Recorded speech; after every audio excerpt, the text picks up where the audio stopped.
Bismillahirrahmanirrahim. Alhamdulillahi wahda, wassalatu wassalamu ala man la nabiyya ba'd wa ba'd. Hamdi, adhurimi është për Zotin xhaleshanuhu, atë adhurojmë dhe vetëm prej tij ndihmë dhe falje kërkojmë.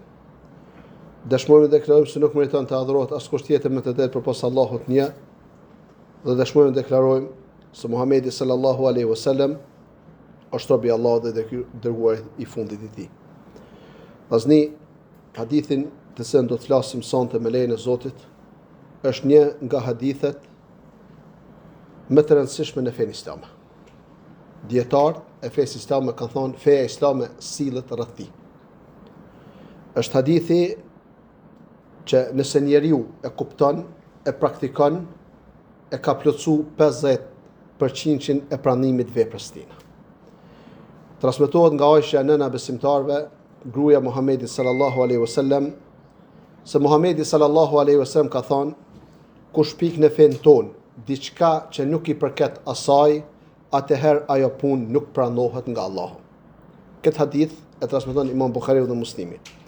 Ndërsa vetëm Muslimi në transmetimin e tij thotë: kush kryen një punë që nuk përputhet me fen ton, ajo do të refuzohet. Vllazni, ky hadith është bazë mbi të cilën përshohen veprat e dukshme të njerëzit. Ato nuk merren parasysh vetëm se atëherë kur janë në përputhje të plot me legjislacionin islam.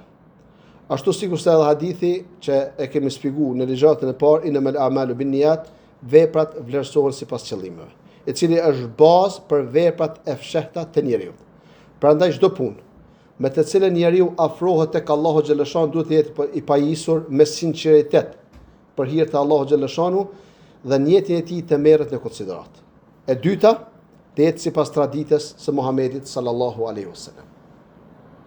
Është fatkeqësi e madhe ditën e gjykimit, kur do të ringjallën njerëzit, do dalën para Allahu xhaleshanu dhe do thirrën ata persona që në syrin e njerëzimit kanë qenë musliman, praktikues, të devotshëm, të parët në vepra të mira,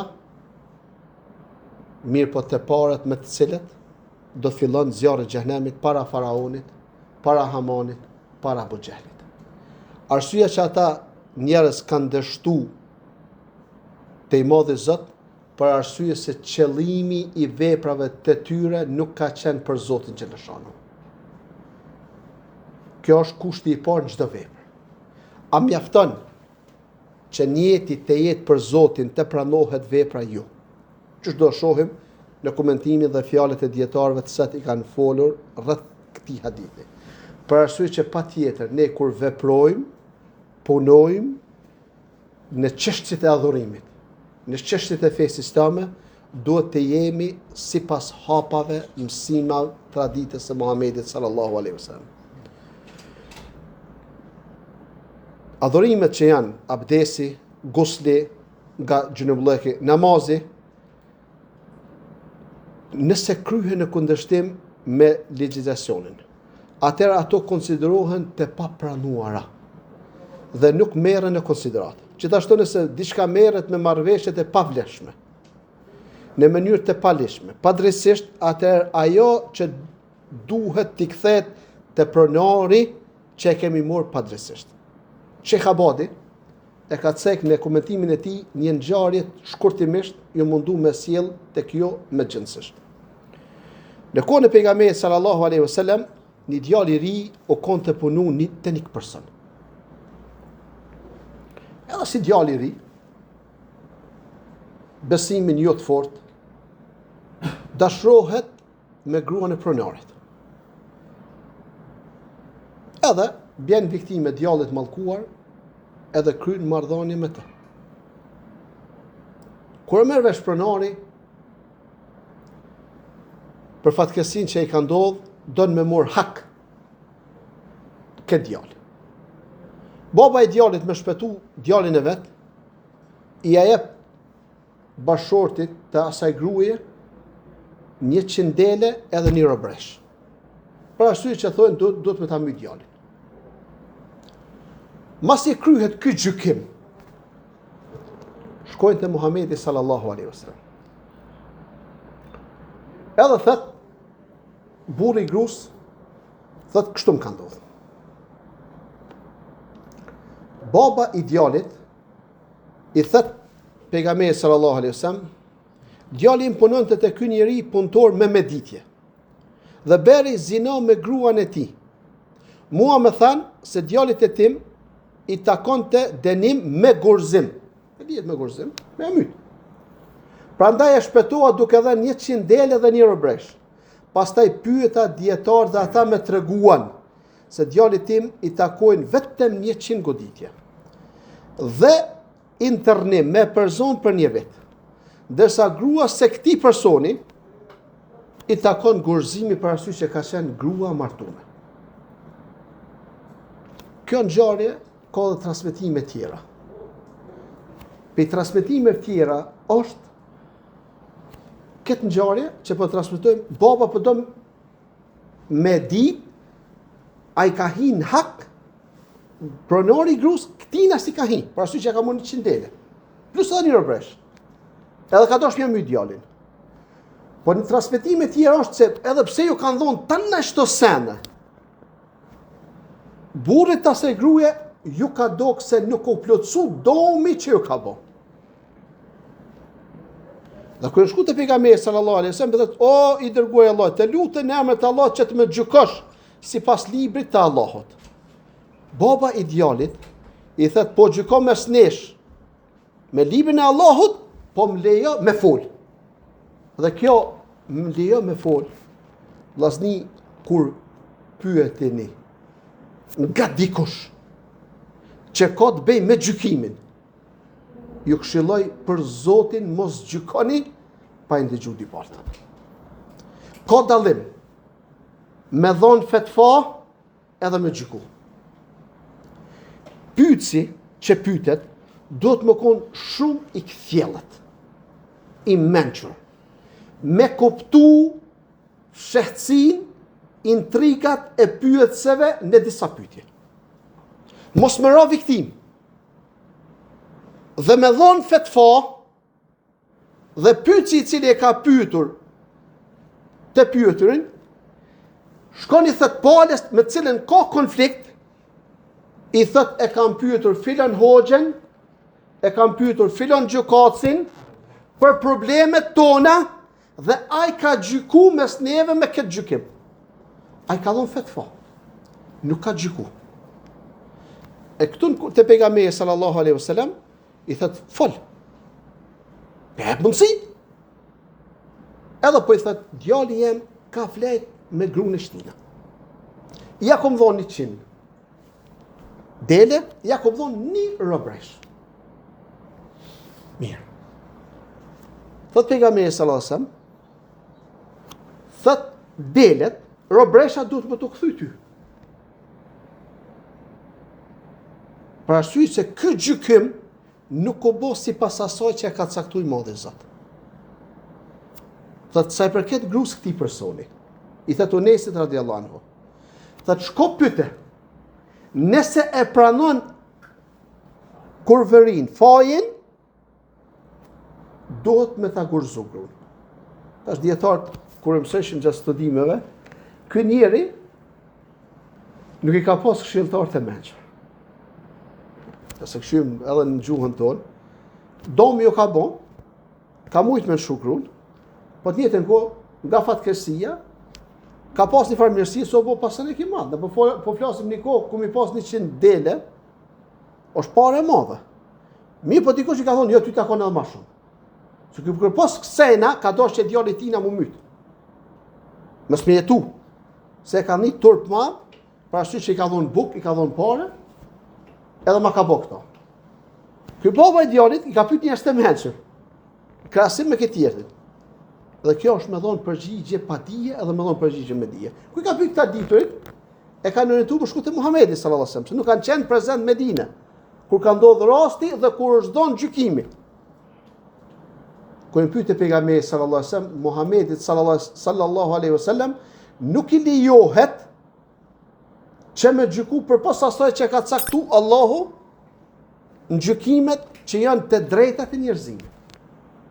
Delet janë kthy te baba, i djali urrej 100 kamxhik, edhe është internu, largu nga qyteti 1 vit, ndërsa ky person i meti edhe pa gru, edhe pa dele, edhe pa robreshën që ja ka dhënë.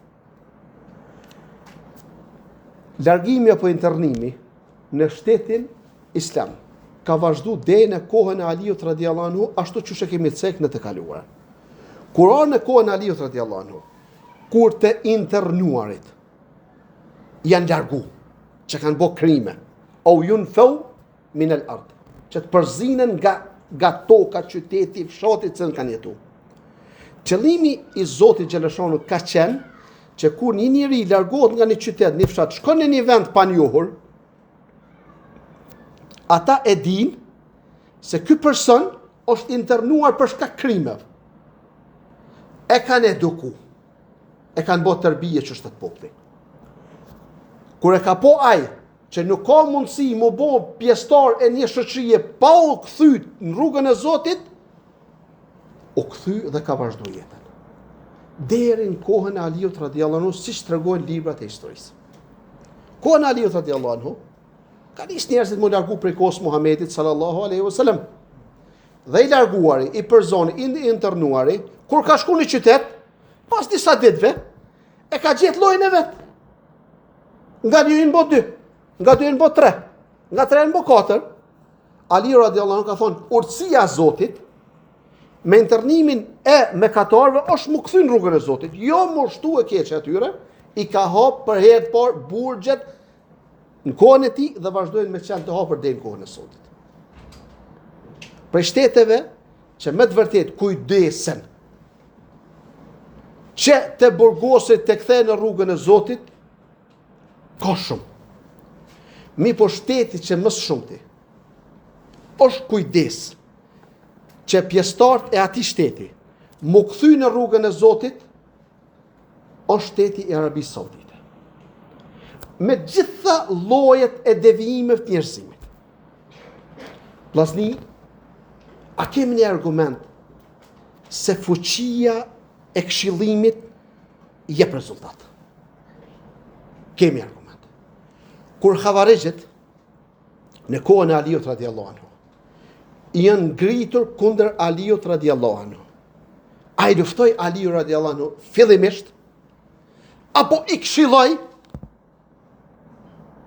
I këshilloi. Kënd e dërgoi për me këshillu, nuk e thani një çu shko. Hajde bre, shkosh vetë shkën ka dojnë. Mi po çaj Abdullahin, djalin e Abbasit radhiyallahu anhuma, djalin e Axhës Muhamedit sallallahu alaihi wasallam, për cilin është lut Muhamedi sallallahu alaihi wasallam që ta mëson Kur'anin dhe ta mëson komentimin e Kur'anit. Dhe u taku me ta. Dhe i këshilloi dhe u pëndua në çast 2000 Havarix u rikthyen nga mëkati, gabimi, mosbesimi, kufri, në cilën kanë ra dhe i bashkangjiten ushtrisë e Aliut radhiyallahu anhu. Për atë, kthehemi aty ku nisëm. Kur pyetini, amaneti i Zotit mundohi me i dallu mes pyetjes që ju kërkohet fetfa edhe pyetjes ku ju kërkohet gjykim. Se me të vërtetë tha një ditë një djalë, tha e kishin pyet një hoxh të këtij qyteti. Dhe kishte dhënë përgjigje. Ka arrit çështja jashtëzakonisht e madhe. Sa kur kem shku rigjykim te një hoxh tjetër për shkak problemit përgjigjes hoxhës parë, u dash më shku i armatosur. E kur ka të bëjmë me drejtat njerëzimit, kini kujdes kur jepni përgjigje. Imam Maliku radhiyallahu anhu wa rahimahullahu taala e kanë pyet në xhamit profetit. Pyet si ka pe Afrikës. I ka bë 30 pyetje. Ju ka përgjigj sipas disa transmetime vetëm 6 pyetje. Edhe për 24 pyetje ka thonë nuk di. Ka thonë çka mi thon popullit të Afrikës që më kanë dërgu. Ka thonë thuj, ka thonë Imam Maliku nuk di. Kemi qenë prezent mbi 3000 herë. Gjatë jetës time kom dëgju Sheikh Abadin, që është një prej dietarëve më të mëdhenj që është mbi bashkën e tokës. Besonin në Zotin.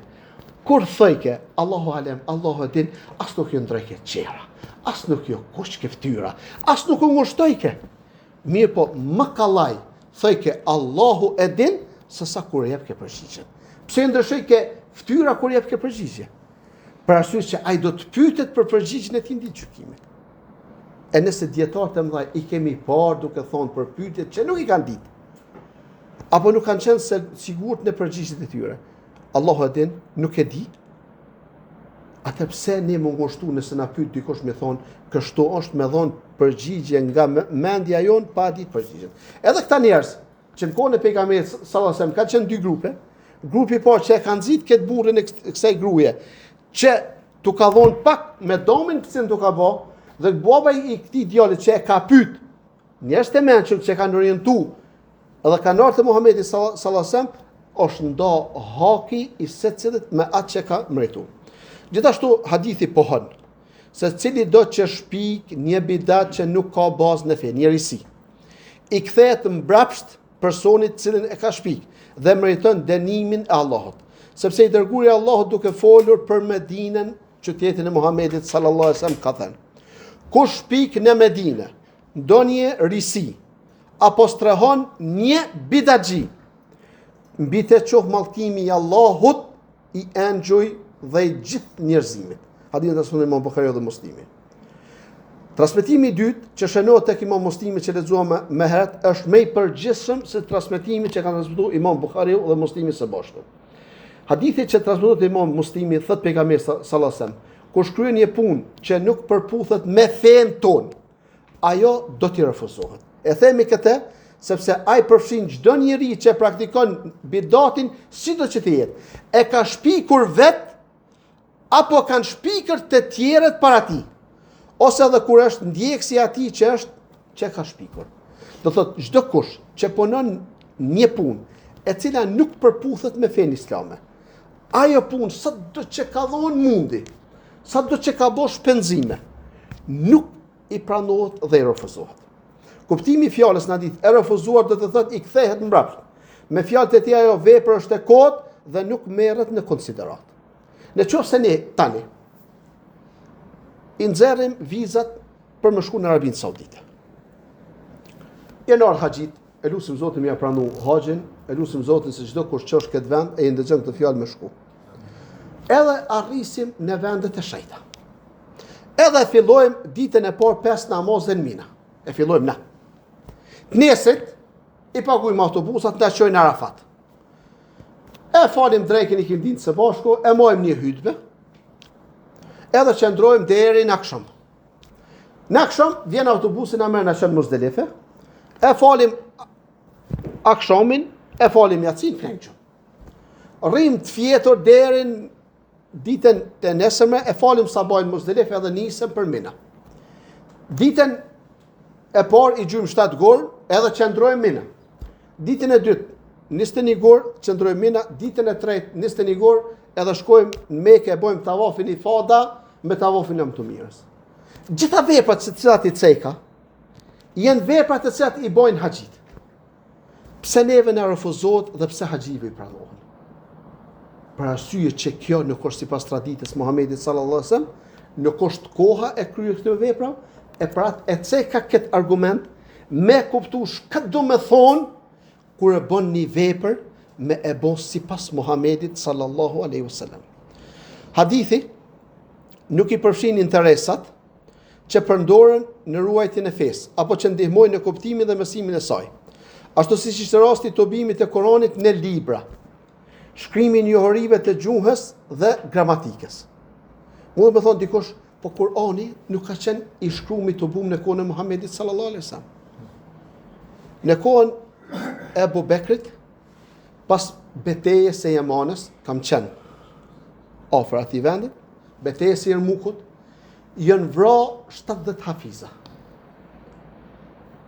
Omer radiallahu anhu, peshe, si janë të ku vrarë ata që e din me përpikmëri Kuranin.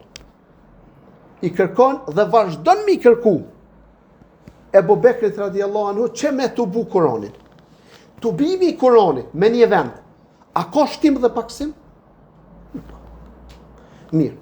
Në kohën e Uthmanit radiallahu anhu, kur feja islame ka fillu me u zgjeru dhe muslimanët kanë arrit largësi të lartë nga Medinja. Dhe ne e shohim sot, nëse falen pas njerëzve, me gjitha këto kopjet të Kuranit, me gjitha lexues të Kuranit vendit ton dhe jashtë vendit ton, shohim lexues që me të vërtet kur e lexojnë surën Fatiha e kemi fars me përsërit namazin që jemi falë mas një personi që si ka plotsu kushtet e namazit. Uthmani radiallahu anhu, kur i shet që njerëzit janë duke gabu në shqiptimin e Kuranit, urdhëron që të bëhen gjitha kopjet personale. Urdhëron që të bëhen gjitha kopjet personale të djegen dhe janë shkru kopjet dhe janë shpërndar që e kanë referencen e saktë. Allahu xhaleshon e ka rujt këtë fe dhe vazhdon me rujt kjo fe deri në ditën e gjykimit. A mund me thonë dikush se qitu ka risi në fe? Absolutisht nuk ka risi në fe. Se nuk ka të bëj kjo me fe për arsye që është të bu libri i Zotit, i cili ka qenë i shpërndar në lëkura, në flet, levore, levozhga të palmave, në ashta të kafshëve, është të bu një vend dhe ka deshti madhi Zot çdo herë kur të bëhet Kurani. Apo botohet me një shtet. A besoni sa komisionet e shumta janë me kontrollu, mos është bërë një lëshim. Ka dhe Zoti, një prej shkruesve të Kuranit e kam pas komshi. Që Kurani ti është botu dhe çdo shtet ka që me pas një kaliograf dhe me thonë ky Kuran është i Kosovës, ky Kuran është i Turqisë, ky Kuran është i Jordanisë. Kaliografi i Jordanisë pas e ka dorëzu kopjen që ka qëndru me vitet të tëra duke shkru. Shteti ka angazhu ekip prej djemve që din për fenë islame, e din Kuranin, me e rikontrollu para si me dërgu në botim. Dhe pas i shtypet, autorit i dhurohet një kopje e lidhne, e gjanë që njëri nga komisioneret kanë ndryshu në fjallën e Zotit. Urdhëron shteti që gjitha kopjet të bëhen djegën. Thirret personi, nuk arrijet më vërtetu se ka bo me qëllim. Se sikur tish arrit që ka bo me qëllim, atër ka regla tjera që i vendosin gjykatësit e fesë islame.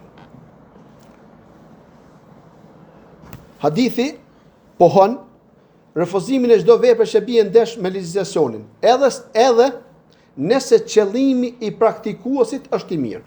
Argument për këtë është edhe hadithi që tregon për një sahabi në kohën e Muhamedit sallallahu alaihi wasallam, i cili e ka prej kurbonin para faljes namazit Bajramit. Muhamedi sallallahu alaihi wasallam kur ndëgjoj që e ka prej kurbonin me njët kurbonit Bajramit, çka i tha këtij njeriu?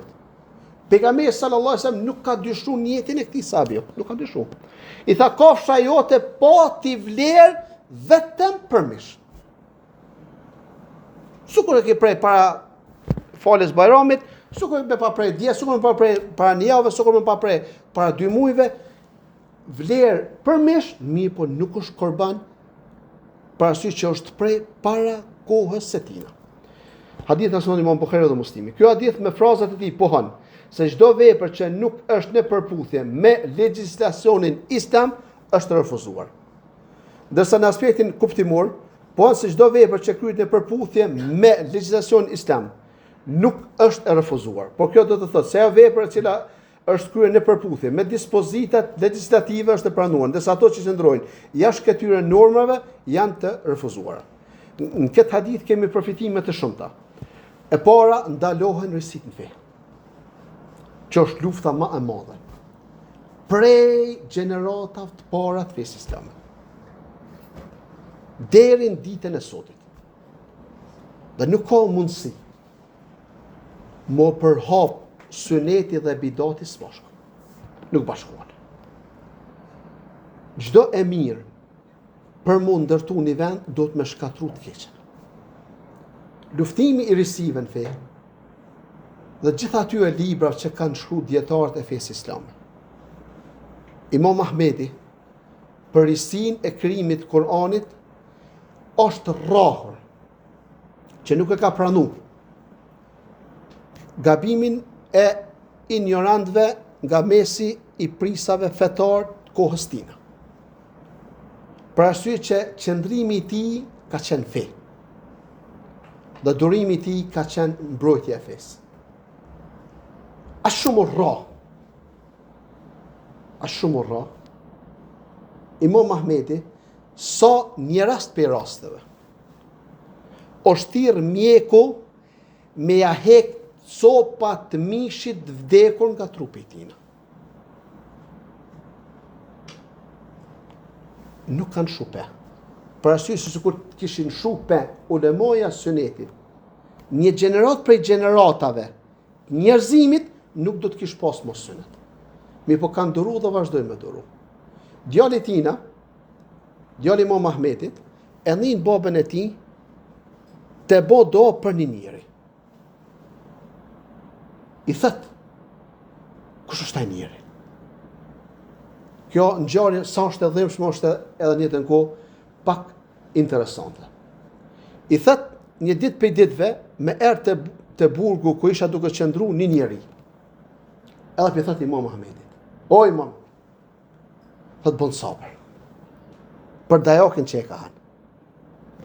Thët, a din thët sa herë thët ju më re une për alkoholin që e kum pi edhe nuk e kum lon alkoholin. Edhe nuk, do thët, kum po durim në pijen e alkoolit. Ka thonë, dërsa ti, unë kum po durim me katë. Dërsa ti je ka bon durim në shpërblim. Feja islame, që është do shojë ma vonë, i ndalon gjdo shpikje në fejnë islame. Vllazni, nëse thonë, që kjo risi fetare, e do të Zoti, ka akuza jashtëzakonisht të mëdha. Prej akuza është që kur Zoti ka thonë Koran, el jomu ekmeltu lekum dinekum, sot e plotësova fejnë e juve, do thot feja islame nuk është e plotë. Akuza parë. Akuza dytë është që Muhamedi sallallahu alaihi wasallam nuk na ka tregu gjithë mirën që duhet me vepru. E dyta, një vepër që është ndërtuar mbi një bidat nuk pranohet edhe nëse njeti është i sinqert. Ndalimi një vepër në kupton se ajo është refuzuar nuk pranohet te Zoti xhaleshanuhu. Nëse një punë e mirë nuk kryhet në formën e lejuar, siç janë namazet vullnetare në kohën e ndaluar, nëse falen pa ndonjë arsye, apo agjërimi i ditëve të Bajramit, që është një ditë për Fitr Bajram dhe 4 ditë për Kurban Bajram, i agjeron dikush për Zotin, gjitha refuzohet, e pse ka nejt pa humër pa pi ton ditën. Konsiderohen gjitha këto vepra të kota dhe nuk merren në konsiderat. Gjykimi i një gjykatësi nuk e ndryshon realitetin që fshihet lidhur me një çështje të saktuar. E kjo duke u bazuar në fjalën e Muhamedit sallallahu alaihi wasallam, që nuk përputhet me fen ton. Marrveshja pa vlefshme nuk merret në konsiderat dhe është e kotë. Ndaj atij që është marrë diçka në këtë mënyrë, duhet i kthehet mbrapa siç u theksua në hadithin e atij djalit që pejgamberi sallallahu alaihi wasallam e ka urdhëruar pronarin i cili ka marrë delet burrit të asaj gruaje që t'ia kthen babës së djalin, edhe pse u shkry gjykimi për ka qenë gjykimi pa drejt, i dëmshëm, jo sipas asaj që don Allahu dhe jo sipas asaj që porosit Muhamedi sallallahu alaihi wasallam. Si në fe e kemi fjalët e Abdullah ibn Mesudit radhiyallahu anhu, që me të vërtet janë fjalë ndarëse mes të vërtetës dhe të pavërtetës. Abdullah ibn Mesudi ka porosit dhe ka thonë, pasoni sunetin dhe mos shpikni bidate, sepse ju është mjaftuar me fen e Allahut që e ka plotësuar Allahu xhaleshan. Gjithashtu ka thonë Abdullah ibn Mesudi, ajo që nuk ka qenë fe në kohën e Muhamedit sallallahu alaihi wasallam dhe shokëve të tij nuk mund të jetë fe sot. Mund të më thonë dikush, ajo që nuk ka qenë fe në kohën e Muhamedit sallallahu alaihi wasallam dhe shokëve të tij nuk mund të jetë fe, a mundet me qenë ndonjë vepër pas Muhamedit sallallahu alaihi wasallam fe për neve? Mundet. Pra ashtu që Muhamedi sallallahu alaihi wasallam ka thonë, aleikum bi sunneti wa sunnatul khulafa ar-rashidin al-mahdiyin min ba'di. Do të ndjekni rrugën time dhe rrugën e prisve drejt që janë pas meje. E prej rrugëve të prizve drejt që kanë qenë mas Muhamedit sallallahu alaihi wasallam, Ebu Bekri, Omeri, Uthmani, Aliu radiallahu anhum, është tubimi i Kuranit. Një. Ringjallja e asaj që është ndërprer në kohën e Muhamedit sallallahu alaihi wasallam në kohën e Omerit, cila është namazi taravive. A ka shpik diçka Omeri radiallahu anhu? Nuk ka shpik. Ku ka pas argument Omeri radiallahu anhu për bashkimin e muslimanëve? Muhamedit sallallahu alaihi wasallam. Çka tha?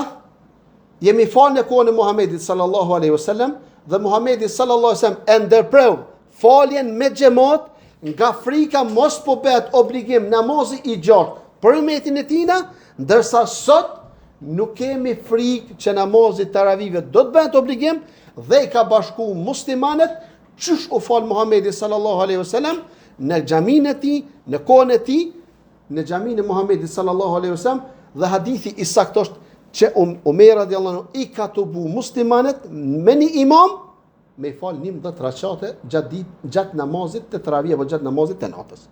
Mirë po vllazni, namazi i Muhamedit sallallahu alaihi wasallam dhe namazi i Omerit dhe shokëve të tij me namazet e taravive tonë ka dallim madh sa i përket cilësisë. Për sasisë po flasim. Thot Aisha radiallahu anha për namazin e natës Muhamedit sallallahu alaihi wasallam, thot nuk i ka fal pejgamberi sallallahu alaihi wasallam gjatë Ramazanit dhe pas Ramazanit, para dhe mas. Më shumë se 11 rekate. Mirë po e kallzon cilësinë e namazit. Mos pyet për gjatësinë e atij namazi dhe bukurinë e tij. Për gjatësinë e atij namazi dhe bukurinë e tij. Dhe ne e dim gjithë se me të vërtetë ai i cili fal namazet e taravive gjatë Ramazanit i falen mëkatet e kaluara. Pastaj, këto fjalë të Abdullah Mesudi përmendën gjithmonë dietarët kur e luftojnë bidatin. Dhe tregojnë që duhet mu pasu Kurani, duhet mu pasu tradita Muhamedit sallallahu alaihi wasallam sipas kuptimit të parë tonë. Dhe dijeni se çdo adhurim, afrim tek Allahu apo praktik fetar që nuk ka pasur bazë në kohën e Muhamedit sallallahu alaihi wasallam dhe shokëve të tij nuk mund të konsiderohet pjesë e fesë pas plotësimit të saj. Muhamedi sallallahu alaihi wasallam në Arafat, në haxhin e lamtomirës, ju ka drejtu shokëve të tina që aja kom përcjell ato me cilën më ka ngarkuar Allahu xhaleshanuhu, pasi ata dëshmuan të gjithë një zëri që na ki përcjellur, kërkoi edhe nga Zoti xhaleshanuhu që të dëshmon edhe ai që me të vërtetë Muhamedi sallallahu alaihi wasallam e ka përcjell dhe Allahu xhaleshanuhu e zbret ajetin që lexuam me herët el-yawma akmaltu lakum dinakum. Sot u apletsova fen tuaj. U raditu lakum al-islam dina. Dhe jam i lumtur që feja e juaj dhe deri ditë gjykimit është Islami. Lutim Allahun xhaleshanuhu që të na bëjë për aty që jetojnë Islam dhe dorëzojnë shpirtin në Islam. Aqulu qawli hadha astaghfirullah li wa lakum fastaghfiruhu innahu huwal ghafurur rahim.